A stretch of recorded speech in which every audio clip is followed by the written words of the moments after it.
Happy Sunday to you. My name is Jacques. I'm one of the pastor dudes here at Journey Church. And, there we go. Stepping on things. It's good to see you guys. And I see there's a couple gentlemen right here that have gone out of their way to adorn themselves in these beautiful Capitals jerseys. I could never call them beautiful Capitals jerseys. But Roger and I don't even, Chad, I don't even want to acknowledge you, but I'm going to acknowledge you. Just come on up right now. I think we need like a little, put your hands together. Chad, come on up. Come on. Don't be shy. Don't be shy. It's just one loss, man. Don't cry. Get up here. So the beautiful thing about the church is we can, the church is such a beautiful place that we can overcome even these kind of differences, right? Anyways, I just, let's get a photo op and we can put this on our socials and say the church can bring together even gentlemen like these, right? Let's right here. Here we go. Yeah, you can cover up. Yeah, you can step in the way of that. By the way, 24-1, that's cup count, but who's counting? You guys go ahead and have your seat there. Anyways, put your hands together for TJ Oshie and for Alexander Ovechkin there. We're making our way up there. The game is tonight at 6:30. I'll be here during youth group during that time, so feel free to heckle me. Anyways, I'm excited to see you guys. In all seriousness, I am going to take this off because I don't want during the sermon to encourage idol worship and stuff like that. And so, I'm going to take this off. Yeah, very carefully because this microphone will go flying. We're going to put this down here, and nothing is to happen to this right here, all right? I'm going to put it right in front of you, Chad. Just spread it out nice and neat there. Yeah, oops, I hear you. Oh, my goodness. Oh, well, if you were here last week, all right, we're going to try to recover this. If you were here last week, we kicked off a 3-week series called Because He Lives, and the series is based on a hymn written by Gloria Gaither in the late 1960s in the middle of a very difficult, trying time in their life, and I told the story in that sermon, so if you weren't here, I encourage you to go back and listen to that sermon on Easter and get caught up because the hymn is providing the structure for this 3-week series. The words of the chorus go like this: because He lives, I can face tomorrow. Because He lives, all fear is gone. Because I know He holds the future, life is worth the living just because He lives, right? And so last week we talked about because He lives, I can face tomorrow. Because what Jesus did on the cross, the resurrection, and defeating death, man, my future is sealed. It's awesome. Because He lives, I can face tomorrow. And so today, because He lives, all fear is gone. We're going to talk about fear this morning because fear is a crazy thing. And if I were to poll you, the people, and ask, what are you most afraid of? I'd hear a variety of things, right? And some of them might be smaller in nature. Hey, I'm afraid of dogs. I'm afraid of creepy crawlers, bees, and things like that. But some of them might be deeper, more impactful kind of fears. Some of you might say, I'm afraid of commitment, or I'm afraid of failure, or I'm afraid of rejection. And so kind of what I wanted to do to warm us up this morning is I wanted to play America's favorite game show. It's called Know Thy Fears. Have you guys watched this at all on national television? If you have, you're liars. But in order to play this game, this is how it works, and we need 2 volunteers. All right, I need 2 volunteers. Anthony, you can come up and be one. The other one has to be an adult. I don't want 2 young people because I want to humiliate the young people, and that's typically what we do in these games. So come on up, put your hand together for Anthony. Anthony, you're over here. All right, Anthony. All right, he's one of our students. And who in this fine crowd of people wants to go versus Anthony and take down this young student who loves Jesus so much and humiliate him for His glory? Anyway, come on, put your hand up. Somebody be brave. Somebody volunteer. I don't want to have to. Somebody's coming up. Who is this? Pete. Put your hands together for Pete. All right. Now, how this works right here, all right? We're going to have you gentlemen step near in front of the stage, in front of the pulpit over here. All right, one on either side. And so we're going to put some fears up on the board, all right, some phobias, right? A phobia is something that you're afraid of. And so, Anthony, this side of the church is your side of the church. We are promoting church division this morning. This side of the church, Pete, is your side of the church. So, yeah. Man, Anthony, you got to do more. Like, they really like him. You have not earned the crowd one bit over here. So what we're going to do is we're going to put a name of a phobia up on the screen, all right?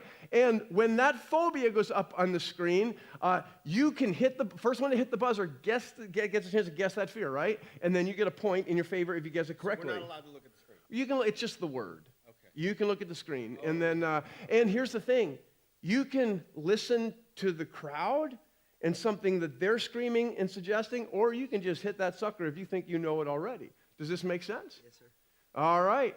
Put your hands together, ladies and gentlemen, for this wonderful game called Know Thy Fears. The first fear that we have is sinistrophobia.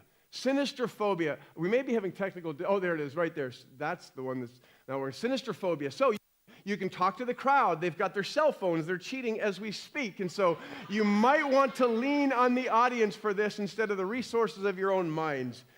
Come on. Anybody? Oh, does this not work? There we go. What is the answer? Fear of left-handedness? Super close. Super close. Right-handedness, left-handed.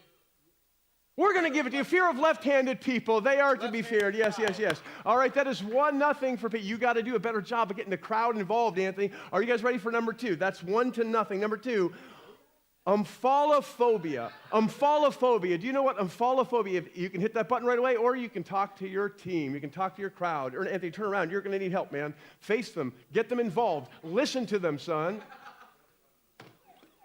Yes. Fear of belly button. The fear of belly buttons is a real fear. How did you not know that? They're working. Anthony, you got to work the system, buddy. Anthony, if you want, you can pull an assistant to come up here with you from the crowd and say, hey, you are now my teammate up here, and go 2-on-1. The third fear, chromatophobia. Chromatophobia. Yes, anybody? Colors? Fear of coloring. No, you are wrong, Anthony. Take your time, Pete. Good guess, though. Fear of specific colors? No. Thank you very much. Neither of you got it. Lane, welcome, the old chairman of the elders of Gateway Bible Church, in from Colorado with Lori. Yes, it is 2-0. The next fear is up there. Ephophobia. Ephophobia. A lot of us struggle with this fear. A lot of us right now have confessed their fear of this to people that they know. You cannot, hit the button. You cannot just listen. They can't answer for you. You have to hit the button. His went off before me. Yeah, I agree. Go ahead. Anthony got one. All right. Yes, teenagers. Yes. See, Carol yelled it out there. Then hit the button. She did a great job, but she can't score for you. You still have to do the work. All right, good job. All right, here we go. Didascalinophobia. Didascalinophobia. You should know this, Anthony. Yeah, it is a fear. Come on. Do you know it? Says, fear of going to school, says one of our school teachers. She knew that one in here. Whoa. 3-1 school. Where does it come from? So school is this thing, Pete, that we take our kids and we send them in the morning on a school bus. And yeah. There we go. Ready? Here we go. Palatophobia. Here we go. Palatophobia.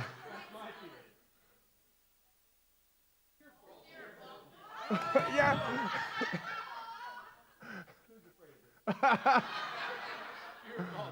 Fear of bald people. That was kind of a tie.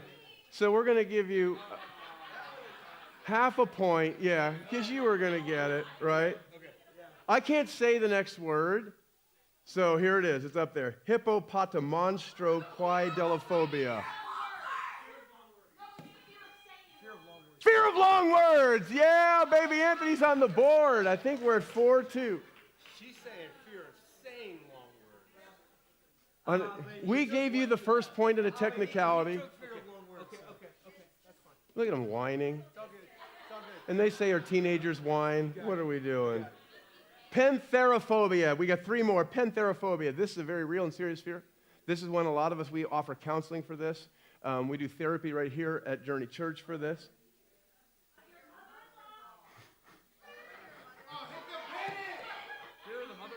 Yes! And it was my mother-in-law that screamed that, thank you very much. Fear of the mother-in-law, yeah. Love you, Mom. Yeah. Nomophobia. Walk out of the house 10 minutes and realize you don't have this device and you may be panicking. What? No, it's not fear of losing your keys. You're in the right place.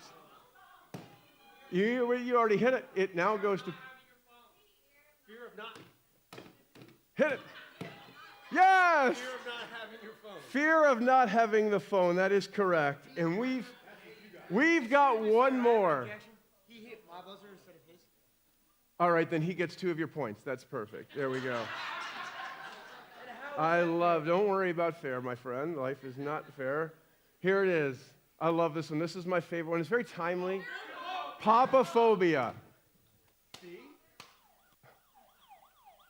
Fear of fathers or something? I am Papa. They can't see, but it's not it. Fear of the Pope. Fear of the Pope. And I thought it was an appropriate time to end of that fear. Put your hands together for our contestants. And you get to walk away with a wonderful prize. Pick your treat. What's it going to be? A buzzer that works. All right. And who wants that? All right. Oh, my goodness. That was mayhem, guy. Yeah, put your hands together one more time for this crew. You guys were awesome. I think it would be a good time after that to pray. So let's bow our heads and pray for just a moment. Father, may the words of my mouth and the meditation of our hearts be acceptable in your sight, O Lord, our rock and our Redeemer. Amen. You know, fear is the real deal. And I have a feeling, actually, that Jesus knew that fear would be a big struggle for his people. In fact, did you know the phrase, do not be afraid or fear not, of that variety, something like that is said? It's spoken 365 times in Scripture, one for every day of the year. And so I think maybe he knew exactly how ever-present fear would be in our lives, and if we're not careful, how either fear could maybe steer or push us in a wrong direction or keep us from going in a right direction. So do not be afraid. 365 times. That might not be a bad thing to say to yourself first thing every morning. But is it possible, like the hymn intimates, that we can live a fear-free life? That because he lives, all fear is gone? Is it actually possible that because of Jesus, I don't have to be afraid of anything or anyone for the rest of my life? That's kind of the question before us today. And so before we unpack that a little bit, just a couple asides. The first is this: let us not confuse fear with respect. Because we use those words interchangeably at times. Like, so for example, fire is dangerous because it's hot and it can burn you. So we need to have a healthy respect of fire, right? So when Dryden was little, I intentionally made Dryden afraid of the stove, right? Because if she touches it, it could burn her. So we'd tell her, don't touch the stove. And I remember one day I'm at the island and I'm cooking, and I can see her. She's reaching her hand up, and the stove's not on, the burners aren't on, but I see her reaching and kind of doing this number as if they're drums, and she's kind of patting them. So I took the wooden paddle that I had in my hand, and I snuck up behind her. She could not see me. She looked in the other direction, and I just leaned over and I went whack on her hands as she touched the burner, right? And she screamed and cried, "Ah, what was that?" She didn't know I did it. But from that moment on, the little 3-year-old associated pain with the oven, and so I wanted her to have a healthy fear, or respect rather, of the appliance and what it could do to her, right? So, but we're not talking about like respect. We need to understand the difference. And I'm not even talking about trivial fears today, like fear of spiders or dogs, or even certain phobias like the dark or heights or things like that. Those phobias exist. I was on my patio last summer. And I'm sitting outside, and I've got a book in one hand, and I've got a beef jerky stick in the other hand. I'm in heaven just reading, and I'm sitting there, and all of a sudden, a wasp the size of a Nerf football, like, lands on my knee. And I didn't see it at first, and I put my head up, and I see this thing on my knee, and I throw the mug in the air, and I start doing this number, and I'm swatting the thing with the beef jerky stick and screaming like a schoolgirl. Thanks, Mac. And the next thing I hear is my neighbor leaning over the fence in complete belly laughter. And we had an arrangement that she was never to speak of that moment with anyone in life. But when we talk about fears, I'm not talking about like that kind of stuff. The fear I'm talking about are the kind of fears that consume you, that maybe continually worry you, that make you alter your behaviors. For example, if you're afraid of what people might think of you, you may be in conversations and you hesitate and you keep yourself from sharing your opinion because you don't want to be mocked at or diminished, right? If you have that fear, or if you're afraid of failure, you may live life with a mile-long list of regrets or adventures that you never took that you wished you had done, or if you're maybe afraid of people leaving you. You may sabotage relationships before someone can even get close enough to you. 365 times in Scripture, do not be afraid. And 12 of those belong to Jesus. Do you know that? 12 times Jesus uses the phrase, do not be afraid. On multiple occasions and for multiple reasons, Jesus had to remind his followers that fear is the wrong response, that because of him, because of his presence, because of his power, they don't have to be afraid. And so I thought it might be worth our while this morning to look at a few of those situations in which Jesus said those words, do not be afraid. And one of those took place in Matthew chapter 14. His disciples are in a boat. He is not in the boat because he had just done the whole feeding of 5,000 deal, and he told his followers, you guys get in the boat, and I'll catch up with you guys later. I'm going to hang over here and pray. And I don't think they stopped to really absorb the words, I will catch up with you later, because he didn't have a boat. How is he going to catch up with them later? But they go in the boat, sun's falling down, and then they get in the boat, they're crossing the Sea of Galilee, and it's a little bit windy. It's not a full-out storm, but the waves are significantly high, and they're in this boat, and Jesus is done praying, and he decides, well, I'll go do what I said and just catch up with the guys. So he goes to catch up with them by walking on the water, right? We've all tried this at the swimming pool when we were 8 years old to see how many steps we could get in before we sunk. So he's walking to them across the water, and they see him walking on the water. And they do the very same thing I did sitting in the lawn chair on my patio. They start screaming, and they're ducking below the boat, and oh my goodness, it's a ghost, and they start screaming. It's kind of weird, right? Because when you think about it, these fishermen had grown up on the Sea of Galilee. So, and some of those in the boat were fishermen that day. And if you spent any amount of time in fishing communities, all right, one of the things that you're going to learn, and there's a lot of tales associated with the sea, and fishermen a lot of times are very superstitious. They just are. Years ago, I was a part of a church plant in Harbor Grace, Newfoundland. I was 19 years old at the time, and I got permission to end my college semester early so I could go and be a part of this church plant. And Harbor Grace was a fishing town. It was the old capital of Newfoundland, way up north. 80% unemployment rate, and most of the employment was fishery.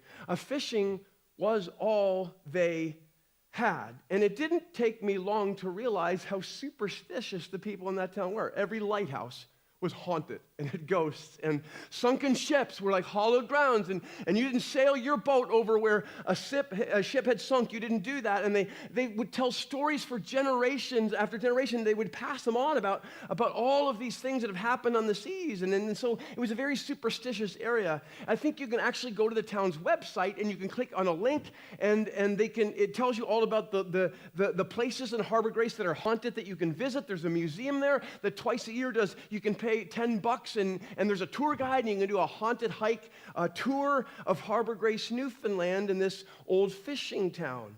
They're superstitious, and so here they are, these men on the Sea of Galilee, and these fishermen, no doubt they've heard story after story about men lost at sea.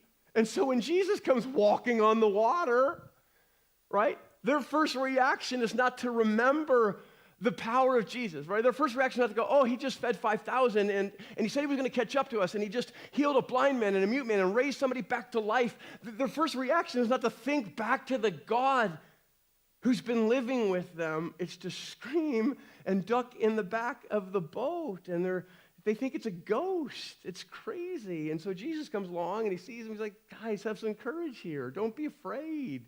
It's me. And Jesus reminds them, and I think this is beautiful, you don't have to be afraid of the unknown because of the one you do know and who knows you. And his name is Jesus. And I don't think it's a stretch to call that a common fear.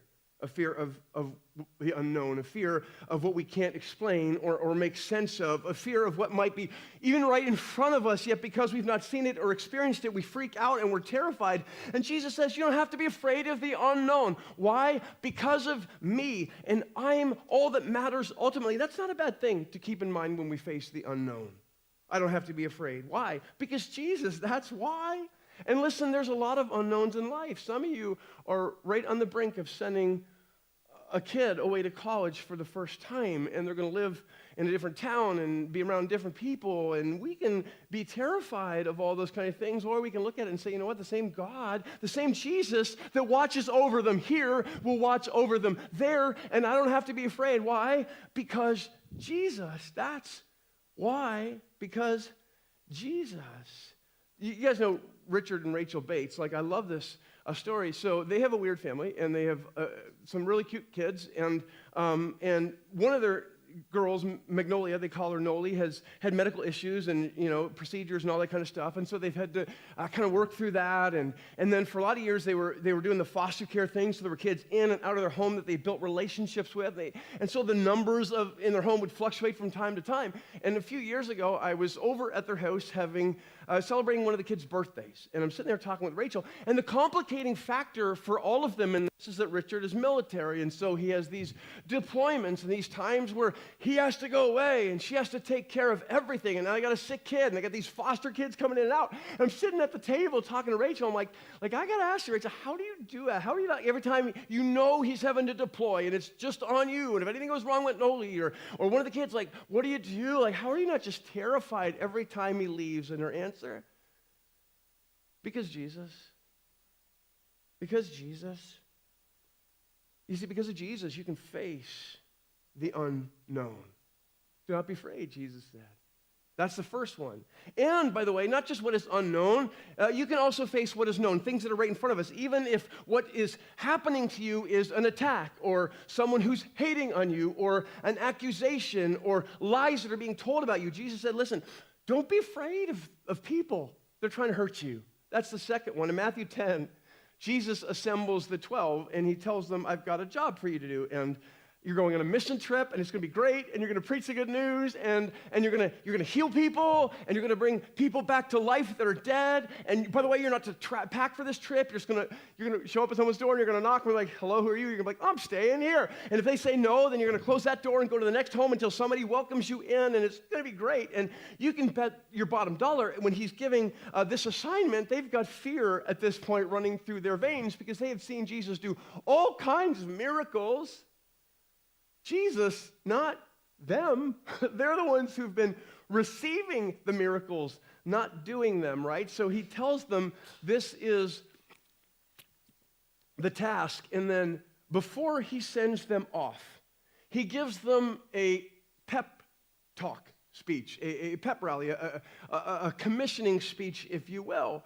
And he says, oh, by the way, before you go, I just want to give you a heads up, just to encourage you. You're going to face some bitter people and some maybe angry people or some evil people, and they're not going to like what you're saying, and they're not going to like what you're doing, and they might try to hurt you or harm you. So don't think for a minute, that the 12, when they hear the worst motivational speech ever, or don't think that they're not going like, I don't know, guys, like eyeballing each other. It might be time to bail here. This doesn't sound great. But you can read it for yourselves in Matthew 10.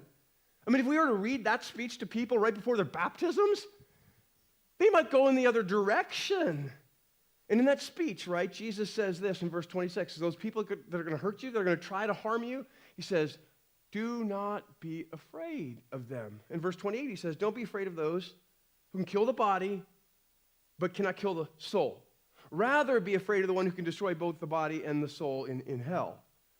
I've been on mission trips before. I've done street evangelism. I've gone door to door. I've planted churches. Thank God they didn't hire Jesus to give the commissioning challenge. Because I don't know if we'd have left. That's rough. What a warning that is.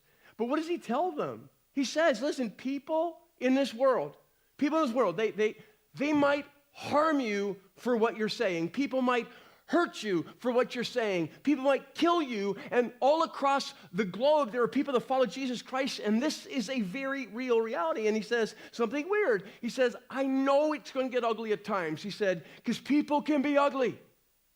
Do not be afraid. Can they hurt you? Yep. Can people make life miserable for you? Mm-hmm. They sure can. Don't be afraid of them. Jesus said, why? Because you have me. And to know me and to suffer for me, there's no greater calling on earth. And once you accept that, and you take on that attitude and that posture, listen, you're never going to fear another person for the rest of your life. I want you to think about that, just to soak on that for a minute.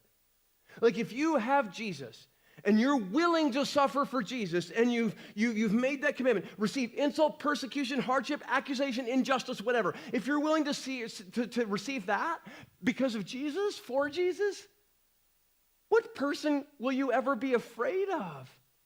You see, when Jesus is the one who matters to you most, you will never fear another person again. If he's the one who matters to you most. When we struggle, when we're consumed with fear about what other people might do to us or think about us or say to us, or like, what if I take a stand or say what's right, or I speak the truth and they all get mad at me? Like, the problem is not the person we fear. The problem is we're fearing the wrong person. I'll say that again. The problem is not the person we fear. The problem is we're fearing the wrong person. That's what Jesus is saying. Fear God. And once you do, you'll have nothing or no one else to fear. That wasn't the first time this pops up in Scripture. In Exodus 20, they're receiving the Ten Commandments, and they're at Mount Horeb, the mountain of God, and there's like an earthquake in front of the mountain, and there's thunder and lightning and smoke and all this kind of stuff, and the people are terrified. Like, they're on the ground, and they've got their eyes closed, and they're shaking because they think this is God doing this, and we're toast here. And Moses has to go in Exodus 20:20 and stand before the people and he says, do not be afraid. The fear of God is there for a reason. In other words, if you fear God, every other fear should fall away in his presence, including the fear of people and what they can do. You see, because of Jesus, you don't have to be afraid of the unknown, and you don't have to be afraid of those you know that are trying to harm or hurt you. And here's one, and because of Jesus, you don't have to fear being provided for. And by the way, there are people that live in constant fear over that. What if the money runs out? What if I lose my job? What if I can't get a job? What if I can't afford to pay rent or to buy a car or to clothe my kids? Jesus says, you don't have to be stressed or panicked or afraid. Why? Because of me, Jesus says, that's why. When we adopted Mac, she looked like a ghost. I'm going to put a picture up here. Looked like a ghost. She looked soulless. She was almost 3 when we got her, and we would receive pictures from the orphanage, and there was always, there's something around her ankle, and we didn't know what it was till later on we found out it was a rope, and they would tie her and the other babies to these cribs and toddlers to these cribs, and so she never got held, and every once in a while they would walk through and they would just pluck a bottle in their mouth, and that was it. She was almost 3 when we got her. She couldn't walk. She didn't know how to use utensils because she was never ever taught to eat because she barely had any food, and then we brought her home. We started to notice weird things about her. We still are discovering weird things about her, but different kind of weird things. So, for example, we noticed when we first brought Mac home that I was giving her a bath. And I put her in, it was only a few inches of water, and she's having fun playing with the dolls, duckies, all that kind of stuff. And then all of a sudden I lay her down to just wash her hair, there wasn't much of it, her head probably, right? So I lay her back down like this, and she starts swinging her arms and screaming and panicking. She grabs the curtain rod and yanks the curtain down. The whole rod comes into the tub. I'm like, what is coming over you, child? That's weird. Well, what we didn't know was that if you cried in the orphanage that she was at, they would take these babies and they would waterboard them, or they would take their heads and they would dunk them in buckets of human feces and submerge them. When we got Max, she had 105 fever. She was sick the whole time she was there in China. When we got her home, we took her to the doctor, and she had a deathly bacteria that was growing and a cholesteatoma the size of a softball that had grown inside of her head that had perforated her skull. Multiple surgeries because of the way they treat her. She was terrified of water and being bathed. Thank the Lord, now she has cannonballs because God redeems. God redeems, right? Weird things, though, like we would go in public with her, and if there was like another young lady, Mac would go up and walk up and try to climb all over their lap and cuddle with them, and we'd have to like scold the adults, don't hug her, right? Because she was doing this thing called mommy shopping where, she was afraid that now we would leave her, and so she was trying to secure, well, if we left her, then I got to find somebody else that'll take care of me, and it was like an unhealthy thing. In order to bond with your kid, you got to make sure that doesn't happen. So we would sit down with the Sunday school teacher and say, hey, when you're in class with her, she's going to want to cuddle with you. Reject that child, please. And it was heartbreaking, but it was just this learning